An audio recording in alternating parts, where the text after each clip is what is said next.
रात में सुनसान सड़क पर टहलते हुए उसने मुझे अपना रेट बताया और मैं तभी उसके पीछे पीछे चल पड़ा। मैं उसके पीछे कई सुनसान गलियों से गुजरते हुए एक अंधेरे कमरे में गया। शूटिंग के मामले में उससे मुलाकात हुई थी।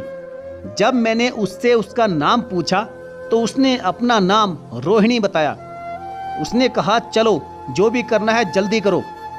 मैंने कहा, देखो दरअसल मैं एक शूटिंग डायरेक्टर हूँ और वेश्या के ऊपर एक छोटी सी फिल्म बनाने का मेरा विचार है, इसलिए मुझे तुम्हारे बारे में कुछ बातें जाननी हैं।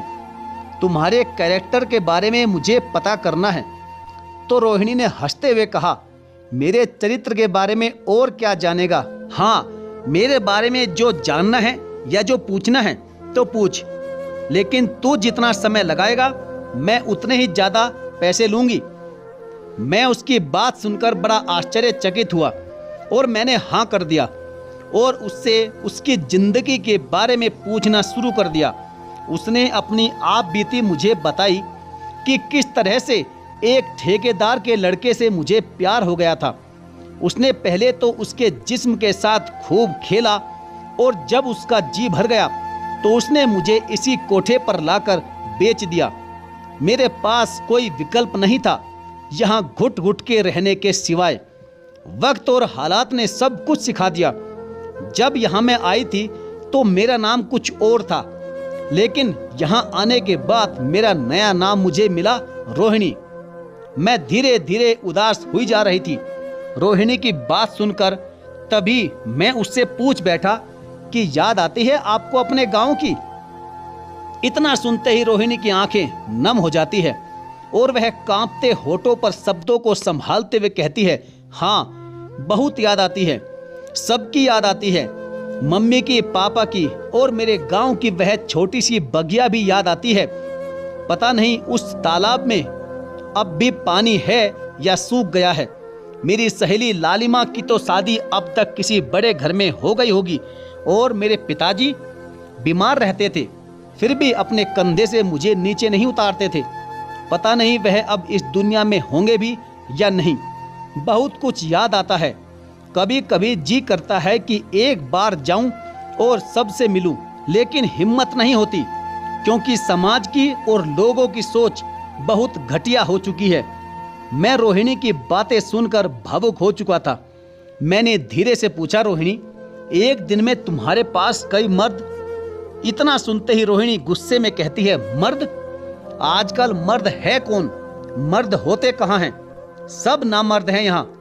मर्दानगी का सिर्फ दावा करते हैं और वक्त आने पर हिजड़े बन जाते हैं। तभी अंदर के कमरे से एक बच्चे के रोने की आवाज़ सुनाई देती है। रोहिणी आंसू पोंछते हुए कहती है, यह भी किसी मर्द की ही निशानी है।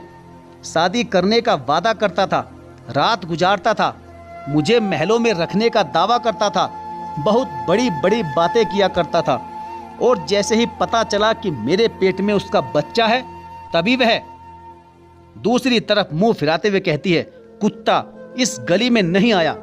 आंसू पोंछते हुए वह बोली कि मेरा बच्चा रो रहा है और फिर वो अंदर चली जाती है और उसकी बातें अभी तक भी मेरे कानों में गूंज रही थी। मेरी आंखें भर आई थी। मैं उठा और कुर्सी पर 5,000 रुपये रखकर जाने लगा। तभी पीछे से रोकने की आवाज़ सुनाई देती है, सुनो, अपनी फिल्म में यह भी बताना कि दुनिया में हर कोई बेईमानी कर सकता है, लेकिन एक वेश्या कभी किसी के साथ बेईमानी नहीं कर सकती।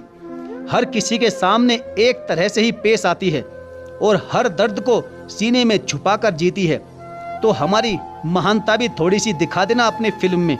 मैंने पीछे मुड़कर रोहिणी को देखा जो बच्चे को दूध पिला रही थी और फिर वह अंदर चली जाती है। घर आने के बाद मेरा मन बहुत उदास और बोझिल था।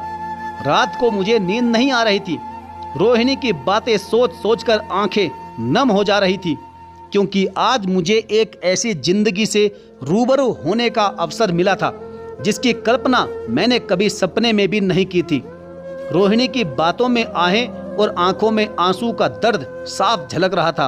और हो भी क्यों ना, उसने जिसको अपना समझा वही उसको नरक की दुनिया में तड़पने के लिए छोड़ गया था। खैर, मैंने सोच लिया था कि कल फिर मैं रोहिणी से मिलने जाऊंगा, उससे बातें करूंगा। जाने क्यों ना चाहते हुए भी उस कोठे पर जाने का बार बार मन कर रहा था। गया तो था मैं सिनेमा की एक कहानी ढूंढने के लिए, लेकिन एक ऐसी जिंदगी से मेरा सामना हो गया था कि रियल लाइफ को भूलकर रियल लाइफ के बारे में सोचने लगा था। खैर, अगले दिन करीब 4 बजे मैं उसी कोठे पर पहुंचा। मैंने बैग में दूध का डब्बा रोहिणी के बच्चे के लिए रख लिया था। जैसे ही मैं कोठे पर पहुंचा तो कई लड़कियां मुझे बुलाने लगी। रंग बिरंगे कपड़े पहने हुए, मेकअप किए हुए अपने कस्टमर्स को लुभा रही थी, लेकिन मेरी निगाहें तो सिर्फ और सिर्फ रोहिणी को ढूंढ रही थी। लेकिन मुझे रोहिणी कहीं नजर नहीं आ रही थी। मैं एक बरामदे से होते हुए आगे बढ़ा कि तभी पान खाती हुई एक मोटी और अधेड़ उम्र की औरत सामने से आती हुई दिखाई दी। मेरे कुछ बोलने से पहले ही उसने मुझसे पूछा, हाँ इधर क्या है, किसको ढूंढ रहा है, क्या चाहिए तुझे? सारी लड़कियां बाहर ही हैं, बाहर चल। एक बार में इतने सारे सवाल सुनकर मैं थोड़ा सहम गया। फिर भी साहस करते हुए कहा कि वो रोहिणी से मिलना है जी। उस औरत ने मुझे ऊपर से नीचे तक देखा और बोली, आशिक है क्या तू उसका? मैंने कहा नहीं, बस यूं ही। तभी उस औरत ने मुस्कुराते हुए कहा, अच्छा तो तू उसका स्पेशल ग्राहक है, आगे जा, सबसे लास्ट वाला रूम रोहिणी का है। मैंने कहा जी, और मैं आगे बढ़ गया। खैर फाइनली मैं रोहिणी के कमरे के दरवाजे तक पहुंच गया। दरवाजा थोड़ा सा खुला हुआ था। मैंने दरवाजा खटखटाया। कुछ देर बाद दरवाजा खुला। सामने रोहिणी खड़ी थी और उसने आश्चर्य से पूछा, तुम? मैंने कहा हाँ। मैंने इधर उधर देखा और उससे पूछा, क्या मैं अंदर आ सकता हूँ? उसने अंदर आने का इशारा किया। मैंने उसके कमरे में प्रवेश किया। वो कमरा नहीं बल्कि नर्क था, नर्क। मुझे तो पल भर के लिए घुटन और घबराहट सी होने लगी थी। वहां पूरी तरह गंदा भी था वह कमरा। मैं इधर उधर कमरे में देखने लगा। बिखरे हुए मैले कपड़े, कई दिनों की झूठी पड़ी हुई थाली, एक छोटा सा टीवी और एक टूटी हुई चारपाई जिसमें उसका बच्चा रो रहा था। सब कुछ देखने के बाद मैंने रोहिणी की तरफ देखा। तभी रोहिणी पूछती है, क्यों आए हो यहाँ? मैंने कहा, वो मैं दूध लेकर आया हूँ। तभी रोहिणी बोलती है, अच्छा वो जो तुम उस दिन 5,000 रुपये देकर गए थे, उसके बदले में आज सुहागरात मनाने आए हो। लेकिन आज मेरी तबीयत ठीक नहीं है, इसलिए धंधे पर भी नहीं निकली। तुम किसी और दिन आना प्लीज। रोहिणी विनम्र हो चुकी थी कहते कहते। मैंने कहा, नहीं नहीं, तुम गलत समझ रही हो। मैं तुम्हारे साथ सुहागरात मनाने के लिए नहीं आया हूँ, मैं तो तुम्हारे बच्चे के लिए दूध लाया हूँ। यह सुनकर वह कुछ सोचने लगी और चारपाई पर बैठकर अपने सोए हुए बच्चे का सिर सहलाने लगी। मैं भी वहां एक कुर्सी पर बैठ गया। रोहिणी दूसरी दिशा में देखते हुए बोल रही थी, पता है, आज कई सालों बाद किसी इंसान को देख रही हूँ, वरना यहाँ तो मुझे जो भी मर्द मिले वो सब हैवान थे। क्या बताऊं यहाँ जिंदगी कैसे गुजारनी पड़ती है। समझ लो जिस्म तो है लेकिन उसमें जान नहीं। कभी सोचा ही नहीं था कि जिंदगी यहाँ लाकर पटक देगी। अब तो जिस्म का सौदा करते करते जिंदगी बोझ लगने लगी है। तुम्हें पता है यहाँ कैसे कैसे मर्द आते हैं? बाप रे, इतनी ख्वाहिशें होती हैं। किसी को प्रेमिका की तरह प्यार चाहिए, तो किसी को पत्नी की तरह मजे चाहिए, तो किसी को नई नवेली दुल्हन की तरह सुहागरात मनानी है। ऊपर से पैसे देने के समय 100 तरह के लफड़े होते हैं। कभी कोई 500 रुपये में ही पूरी रात गुजारना चाहता है, तो कभी कोई 600 रुपये में ही बीवी बनाकर रखना चाहता है। सब ख्वाहिशें पूरी करनी पड़ती है। पता है तुम्हें, एक दिन मुझे बहुत तेज बुखार था। धंधे पर जाने का मन नहीं कर रहा था, लेकिन मजबूरी थी, चली गई। एक आदमी गाड़ी से आया और मुझे पसंद कर लिया और बोला, मेरे साथ गाड़ी में चलो। मैं जाने के लिए तैयार नहीं थी, लेकिन कोठे की मालकिन की वजह से मैं चली गई। उस आदमी ने एक सुनसान जगह पर गाड़ी खड़ी की और मेरे ऊपर झपट पड़ा और मेरे जिस्म के साथ खिलवाड़ करने लगा और अंत में मात्र 200 रुपये मेरे हाथ में थमा दिए और बोला, यहाँ से चली जाओ। मैं क्या बताऊं कि किस तरह से मैं यहाँ तक पहुंची, गिरते संभलते। फिर एक दिन तो हद ही हो गई। एक ग्राहक शराब की बोतल लेकर आया और बोला, साथ में पियो तो 300 दूंगा, वरना 100 रुपये ही दूंगा। पता है, 300 रुपये के लालच में मैंने उसके साथ शराब पीने के लिए हाँ कर दी। पीते पीते ज़्यादा ही पी ली। इसके बाद वो मेरे जिस्म के साथ खेलने लगा और दूसरी तरफ मेरा बच्चा रो रहा था। ज़्यादा नशा चढ़ने की वजह से मुझे कुछ ध्यान ही नहीं आ रहा था। जब वह आदमी चला गया तो मैं उसी तरह उसी जगह पर सो गई। जब सुबह नींद खुली तो देखा मेरा बच्चा ज़मीन पर गिरा हुआ है और उसे बुखार हो गया है। मुझे बहुत अफसोस हुआ, लेकिन रात के 300 रुपये जो मिले थे उसी से मैंने उसका इलाज करवाया। जानते हो, कभी कभी तो इस जिंदगी से इतनी चिढ़ हो जाती है कि मन करता है कि खुद को ख़त्म कर लूं। लेकिन इतना कहते कहते रोहिणी की आंखें भर आती है और वह अपने सोए हुए बच्चे की तरफ देखने लगती है। रोहिणी की बातें सुनकर मेरा मन पूरी तरह से बोझिल हो गया था। समझ में ही नहीं आ रहा था कि क्या बोलूं। तभी रोहिणी पूछती है, अच्छा तुम्हारा नाम क्या है? मैंने कहा विजय। रोहिणी बोली, कहाँ से हो तुम? मैंने कहा पश्चिम बंगाल से। बंगाल सुनते ही वह चहकते हुए बोली, अरे मैं भी तो वहीं से हूँ। और अपने जिले और गांव का नाम बताते हुए बोली, तुम वहाँ जाना तो मेरे मम्मी पापा से जरूर मिलना और उन्हें बताना कि तुम मुझसे मिले थे और बोलना कि मैं उन्हें बहुत याद करती हूँ और मिस भी करती हूँ। इतना कहते कहते रोहिणी अचानक से रुक जाती है और कुछ सोचते हुए धीरे से कहती है, नहीं नहीं, मत मिलना उनसे। अगर उन्हें पता चल गया कि मैं कोठे पर एक वेश्या हूँ तो नहीं नहीं कहते हुए दूसरी दिशा में मुंह घुमा लेती है। उसकी आंखें भर आती है। फिर वो खुद को संभालते हुए कहती है कि तुम फिल्म कब बना रहे हो?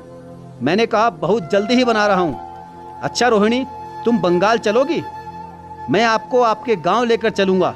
रोहिणी खुश होकर बोलती है, हाँ चलूँगी। लेकिन फिर अचानक से रुकते हुए कहती है, नहीं नहीं, मुझे नहीं जाना गांव, मुझे यहीं रहना है, क्योंकि मैं एक वेश्या हूँ। यह समाज किसी वेश्या को किस नज़र से देखता है यह किसी से छुपा नहीं है। तब मैंने उससे कहा, लेकिन किसे पता है कि तुम एक वेश्या हो? तभी रोहिणी कहती है, हाँ किसी को नहीं पता, लेकिन मुझे तो पता है कि मैं कितने मर्दों के साथ। कहते कहते रोहिणी लंबी सांस लेती है। तभी अचानक उसका बच्चा जग जाता है और रोने लगता है। मैं दूध का डब्बा निकाल कर रोहिणी को दे देता हूँ और वो अपने बच्चे को दूध पिलाने लगती है। अब और कुछ ना तो सुनने का और ना ही कहने का मन कर रहा था। मैं वहाँ से खड़ा हुआ और बोला कि मैं जा रहा हूँ। फिर मैंने 2000 रुपये का नोट निकाला और उसे दे दिया और बोला, अपने बच्चे को अच्छे कपड़े दिला देना और खुद भी ले लेना। कहते हुए एक बार रोहिणी को देखा और एक बार बच्चे को, फिर कमरे से निकलने लगा। रोहिणी भी मेरे पीछे पीछे आने लगी। जैसे ही मैं दरवाजे से बाहर निकला तो रोहिणी ने आवाज़ दी, सुनो। मैं पीछे मुड़ा और उसको देखने लगा। उसकी आंखों में आंसू थे। नम आंखों से उसने पूछा, फिर कब आओगे मेरे बच्चे के लिए दूध लेकर? मेरी आंखें भर आई और मैंने अपने आंसुओं को छुपाते हुए कहा, बहुत ही जल्दी आऊँगा। और फिर तेज कदमों से मैं वहाँ से निकल गया। जैसे ही गैलरी में मुड़ रहा था, रोहिणी की फिर से आवाज़ सुनाई दी, सुनो, जब फिल्म बना लो तो मुझे भी दिखाना। मैं बाहर आया। अंधेरा हो चुका था। गैलरी से गुजरते हुए सीढ़ियों से नीचे उतरते वक्त और भी कई लड़कियां मेरे पास आती हैं और बोलती हैं, ओ हीरो, आओ हमारे साथ भी मजे ले लो, सिर्फ 200 रुपये ही दे देना। मैं सभी का चेहरा देख रहा था। मुझे हर चेहरे में एक रोहिणी नजर आ रही थी और हर मुस्कुराहट में रोहिणी का दर्द। मैं सड़क पर आ गया, एक ऑटो को रोका और बैठ गया। ऑटो में बैठा हुआ मैं रो रहा था। मेरी आंखों में आंसू थे। उस दिन मुझे महसूस हुआ था और सामना हुआ था एक ऐसी जिंदगी से जो जिंदगी होकर भी एक जिंदगी नहीं थी। और मैं सोच रहा था कि आखिर क्यों वेश्याओं को लोग इतनी हीन दृष्टि से देखते हैं। आज जो समाज उन वेश्याओं को इतनी हीन और घिन दृष्टि से देखता है, तो क्या वह समाज ये बताएगा कि उन वेश्याओं को वेश्या किसने बनाया, उन्हें इस हालात में जीने को मजबूर किसने किया? और सबसे बड़ा सवाल कि उन वेश्याओं को वेश्या कहने वाले समाज के लोग क्या उनके पास नहीं जाते? और अगर जाते हैं तो क्यों वे वेश्या हैं? तो फिर क्यों? क्या इसका जवाब किसी के पास है? तो साथियों, यह थी आज की हमारी कहानी। आपको कहानी कैसी लगी आप हमें कमेंट करके जरूर बताइएगा। और हाँ, यदि आपने अभी तक हमारे चैनल को सब्सक्राइब नहीं किया है तो सब्सक्राइब करके बेल आइकन को जरूर प्रेस कर लीजिएगा। तो चलिए साथियों, मिलेंगे फिर और किसी दमदार और बेहतरीन कहानी के साथ। तब तक के लिए धन्यवाद। जय हिंद।